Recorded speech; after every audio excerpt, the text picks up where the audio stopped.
ठीक है। हाँ बच्चों नमस्कार। तो आज जो है आपका बायोटिक चैनल में स्वागत है। तो आज हम डिस्कस करेंगे कि किस प्रकार से फर्टिलाइजेशन माने ह्यूमन का किस प्रकार से ओविडक्ट में फर्टिलाइजेशन होता है और किस प्रकार से आगे एम्ब्रियो का और जाइगोट का इसमें फॉर्मेशन होता है। तो इसके बारे में हम डिस्कस करेंगे। इसमें क्या होता है कि ये देखिए ओवरी हो गई और हमने डिस्कस किया था कि इसमें जो होता है bye the process of oogenesis, ये जो है ओवम का फॉर्मेशन होता है और एक प्रोसेस होती है उसको ओवल्यूशन बोलते हैं।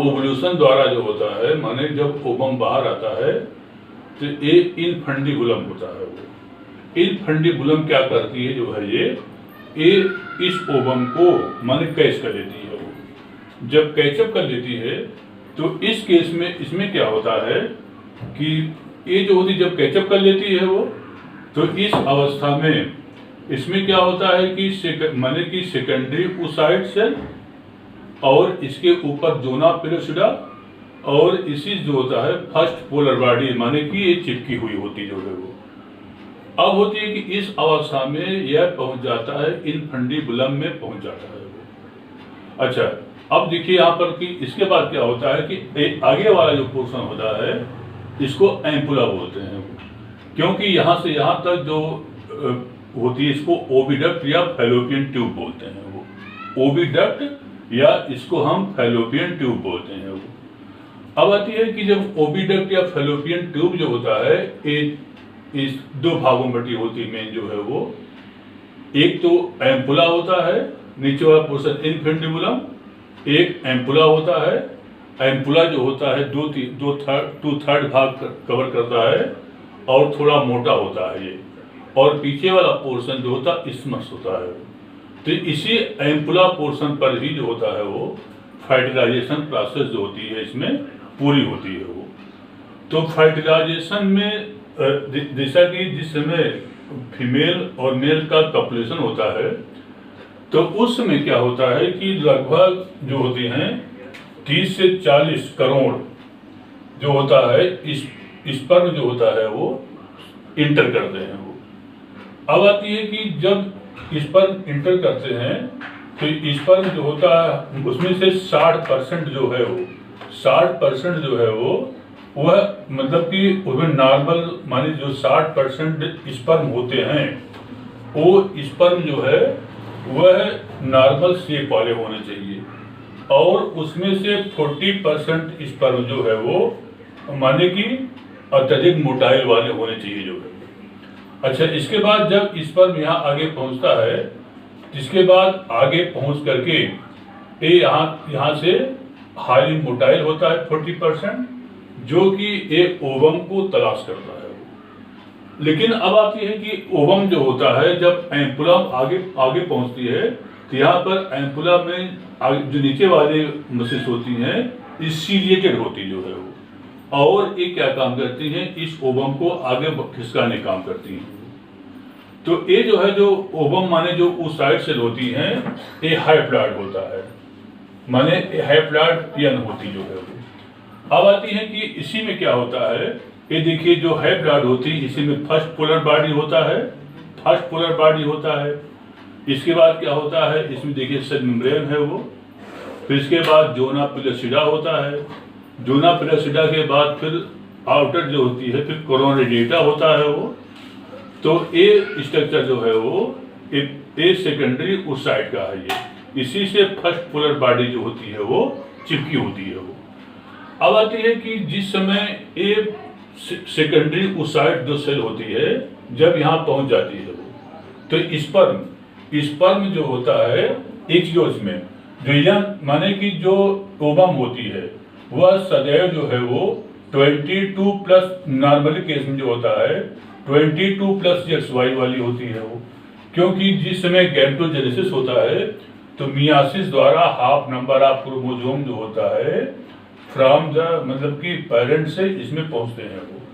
अच्छा, और एक पोर्शन देखिए न्यूक्लियस का पोर्शन हो गया डिवाइड हुआ और ये साइटोप्लाज्म हो गया जो है वो। तो और जो स्पर्म होता है वो स्पर्म जो होता है इसके भी दो पार्ट होते हैं। वो एक माने कि स्पर्म मेरे 3 पार्ट होते हैं।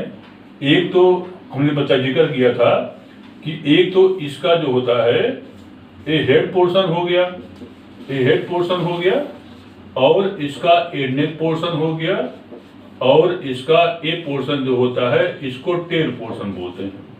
और इसी हेड पोर्शन पर जो होता है वो एक क्रोसोम होता है, वो एक क्रोसोम। और एक क्रोसोम पोर्शन का फॉर्मेशन जो है, इसके फॉर्मेशन में गाल्जी बॉडी जो होती है यह एक डेवलप्ड सेल ऑर्गेनेल्स है वो, जो कि एक्रोसोम के फॉर्मेशन में हेल्प करती है वो। अगर एक्रोसोम को निकाल दिया जाए तो यह उस साइट का पेनिट्रेशन, ये माने कि ये जो उस साइट सेल होते हैं, माने ये कोरोना रेडिएटा और जोना पेरिसुडा को जो है वाल को ये ब्रेक नहीं कर पाती जो है वो। अच्छा, अब आती है कि एक जो मेल गैमेट्स या स्पर्म होता है वो ये दो क्वालिटी वाले होते हैं वो। एक होते हैं माने हाइब्रिड होते हैं, एक होते हैं 22+X और सेकंड होते हैं 22+Y वाले होते जो है वो। और ये जो होता हाइब्रिड माने यन होते जो है वो, माने एवियन होते हैं, माने कि 2 कैटेगरी वाले होते हैं, X और Y होते हैं वो। अब आती है कि कभी कभार एक पूछता है कि जो Y माने कि सेक्स के डिटर्मिनेशन में मेन भूमिका किसकी होती है वो, तो सेक्स के डिटर्मिनेशन में मेन भूमिका जो होती मेल होती है वो, क्योंकि फीमेल जो होता है होमोगैमेटिक होती है वो। होमोगैमेटिक माने क्या, उसमें क्या होता है प्रत्येक ओवम में 22+X वाला क्रोमोसोम होता है वो। लेकिन जो मेल मतलब फीमेल जो होती है हेटेरो होमोगैमेटिक होती है वो। फीमेल जो होता है वह होमोगैमेटिक होती है वो, क्योंकि उसमें जो क्रोमोसोम होता है वह 22+X वाला होता है वो। लेकिन जो मेल होता है, मेल हेटेरोगैमेटिक होता है वो। अब हेटेरोगैमेटिक क्यों होता है, क्योंकि उसमें दो, एक तो 22+X वाले और सेकंड जो होता है 22+Y वाले क्रोमोसोम मिलते हैं वो। और Y क्रोमोसोम थोड़ा छोटा होता है, इसलिए ये हाईली मोबाइल होता है।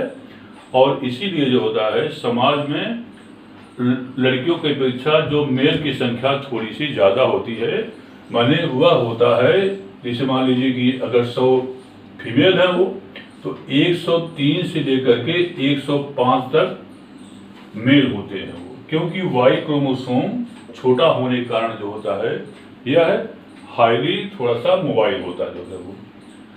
अब आती है कि जिस समय स्पर्म यहाँ पहुँचता है वो, तो ये तलाश करता है ओवम की, लेकिन ये तुरंत ही फ्यूज नहीं कर पाता है वो।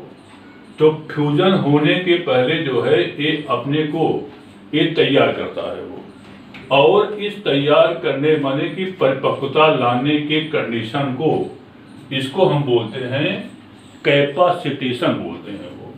एक टर्म होता है कैपेसिटेशन,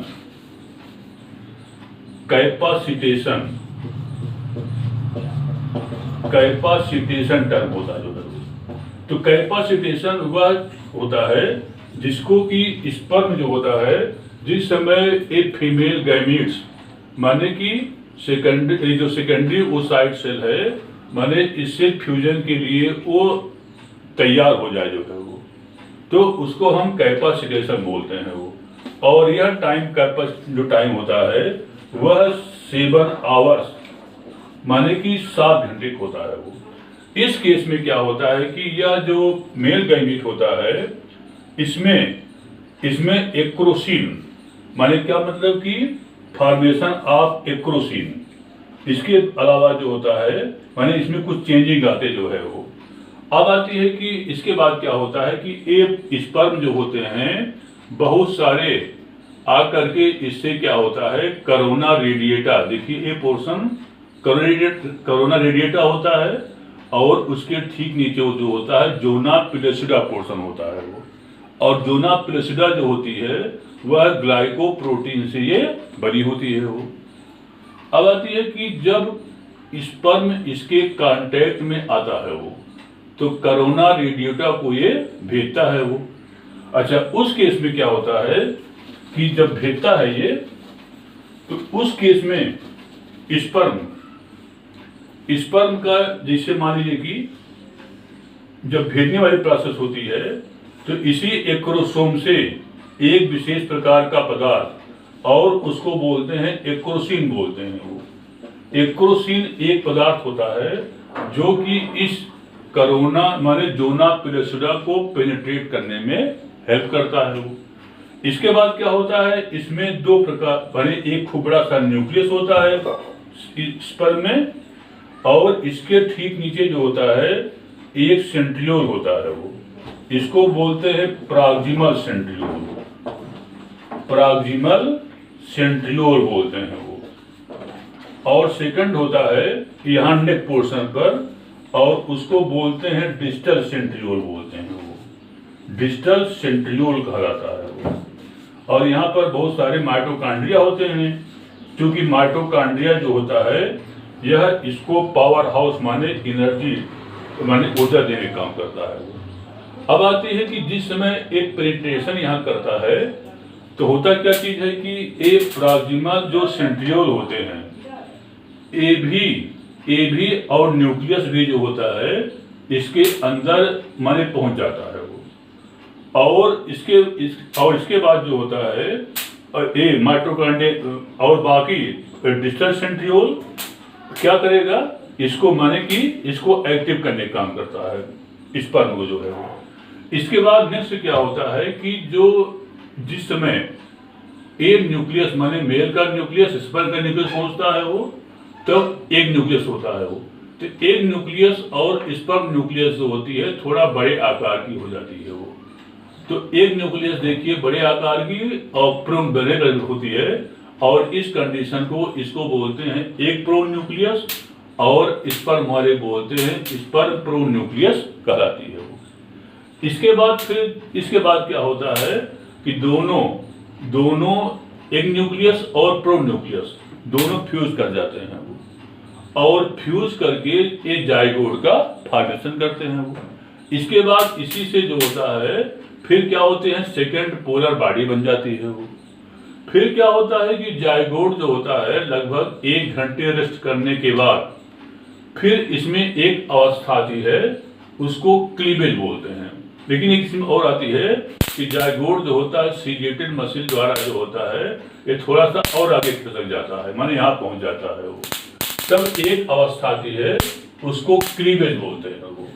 क्लीवेज माने कि जाइगोट जो होती है, जाइगोट जो कि सिंगल सेल होती है वो, और क्लीवेज एक अवस्था होती है जिसमें कि माइटोसिस डिवीजन द्वारा, उसको बोलते हैं समसूत्री विभाजन। तो माइटोसिस द्वारा जो होती है ये 2 सेल में डिवाइड हो जाती जो है वो। देखिए 2 सेल डिवाइड हो गया जो है वो। इसके बाद 2 सेल से फिर जो होता है 4 सेल में, 4 सेल स्टेज, ये देखिए यहाँ पर और थोड़ा खिसक जाती जो है वो, यहाँ पहुंच जाती है इसमस पोर्शन पे। इसके बाद इसको बोलते हैं 4 सेल स्टेज होती है वो, ये भी माइटोसिस डिवीजन द्वारा होता है वो। फिर 4 सेल स्टेज के बाद जो होता है फिर थोड़ा सा आगे खिसक जाती है वो, फिर ये कहलाता है 8 सेल स्टेज कहलाता है वो। 8 सेल स्टेज होने पर थोड़ा सा ये आगे और खिसक जाती है वो। इसके बाद 4 डे बाद, आफ्टर 4 डे बाद जो होता है यह बदल जाती है 8 सेल से 16 सेल में जो है वो, और उस कंडीशन को इसको बोलते हैं मारुला बोलते हैं वो।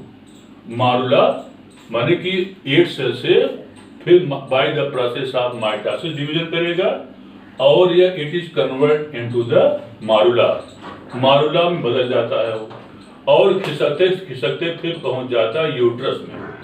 तो मारुला अवस्था में यूट्रस में क्या होता है, ये तैरता है वो।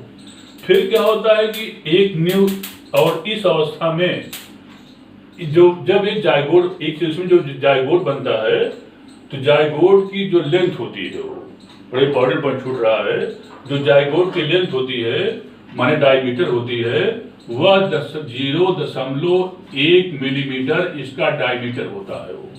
0.1 मिलीमीटर इसका डायमीटर होता है वो। अब इसके बाद जिस समय मारुला से फिर एक नई स्टेज होती है, उसको बोलते हैं ब्लास्टुला स्टेज, माने ब्लास्टोसिस्ट स्टेज। उस केस में क्या होता है, फिर इसमें माइटोटिक डिवीजन होता है। माइटोटिक डिवीजन होने के बाद यह 16 माने कि जो 8 से 16 सेल हुआ है वही फिर डिवाइड करके 32 सेल इसमें बढ़ जाती जो है। अच्छा, उसको बोलते हैं ब्लास्टोसिस्ट स्टेज बोलते हैं। अब ब्लास्टोसिस्ट स्टेज एक ऐसा स्टेज होता है जिस स्टेज में आकर के यह यूट्रस के वाल से ये कंबाइन कर जाता जो है वो, और उसको बोलते हैं इम्प्लांटेशन बोलते हैं। वो जो ओ वाली अवस्था कहलाती है और उसको बोलते हैं implantation, that is known as the implantation stage. Implantation, तो इम्प्लांटेशन स्टेज में क्या होता है कि देखिए इम्प्लांटेड स्टेज। अच्छा, इस केस में क्या होता है कि इसी यूट्रस वाल से एक विशेष प्रकार का ग्लाइकोजन युक्त जो होता है, इसमें जो होता है ग्लाइकोजन युक्त उसको बोलते हैं यूटेराइन मिल्क का सिक्रेशन होता है वो। और यूटेराइन जब मिल्क का सिक्रेशन होता है तो यह कोरोना रेडिएटा माने कि कोरोना रेडिएटा से धीरे धीरे करके रिसर्च करके अंदर यहाँ पहुँचना माने ब्लास्टोसिस्ट पहुँचना शुरू हो जाता है। वो जब शुरू हो जाता है तो एक और इसमें जो ब्लास्टोसिस्ट होता है उसमें एक और जो होता है, देखिए से एक और जो होता है इसमें माने कि कोशिका की संख्या जो होती है लगातार डिवाइड होना शुरू हो जाती है वो, और उस अवस्था को उसको बोलते हैं ट्राफोब्लास्ट सेल बोलते हैं वो। और यहाँ पर जो ग्रुप का सेल दिखाई पड़ता है यह एम्ब्रियो सेल है वो, और इसको बोलते हैं inner cell mass of the embryoblast बोलते हैं वो।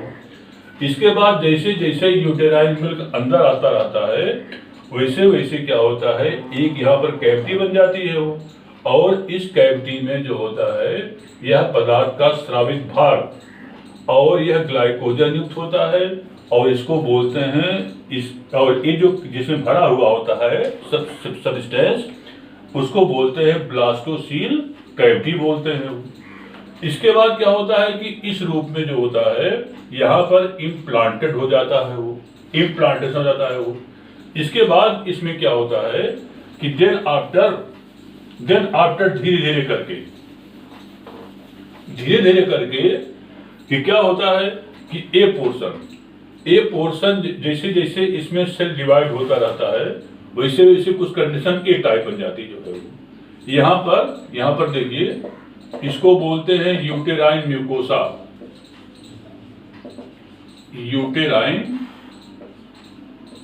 यूटेराइन म्यूकोसा कहलाती है वो। और इसके बाद नीचे यहाँ पर जो है वो सिंसियल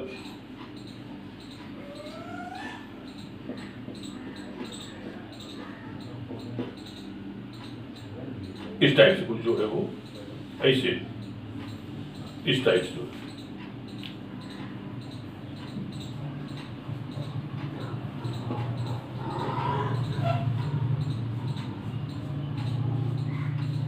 ऐसे बन जाती है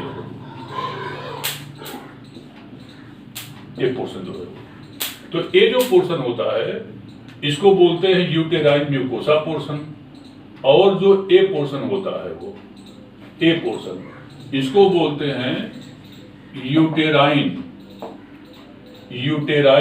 इपिथीलियम कहलाती है वो, यूटेराइन इपिथीलियम कहलाती है वो। और इसके बाद यहाँ पर एक जो आप रेड कलर लाइन देख रहे हैं this is known as the सिंसियो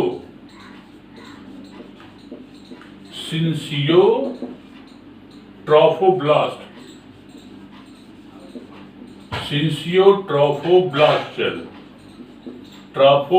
cell माने क्या मतलब कि ये जो एम्ब्रियोब्लास्ट वाली कोशिका थी ये जैसे जैसे डिवाइड होगी वैसे वैसे जो होता है ये इसी यूटेराइन माने यूट्रस के वाल से लगातार अंदर की ओर धंसती हुई चली जाती हैं, वो कंटिन्यू जो है वो।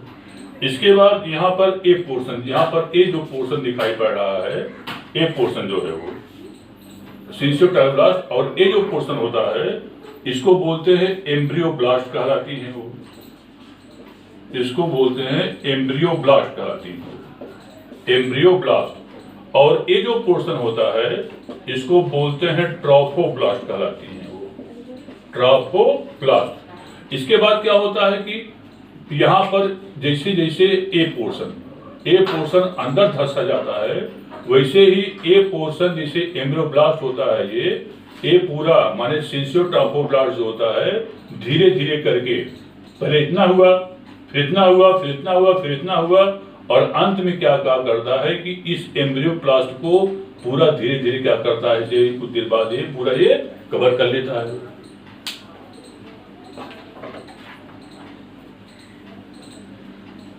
तो लेटर ऑन